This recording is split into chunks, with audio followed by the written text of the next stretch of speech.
Kaya yung pong sinasabi natin na Commander-in-Chief, yung President as Commander-in-Chief is very, very important to our country because we are a poor country.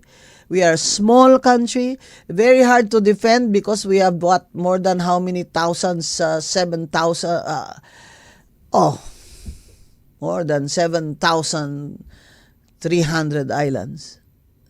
And we are very near powerful countries like China. And of course, we don't have nuclear weapons. So I don't know.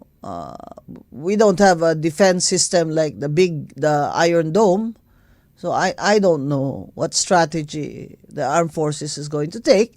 But they are trying to assure us na hindi naman naabot po ang digmaan dito sa atin. Sana naman ay tama si General Browner.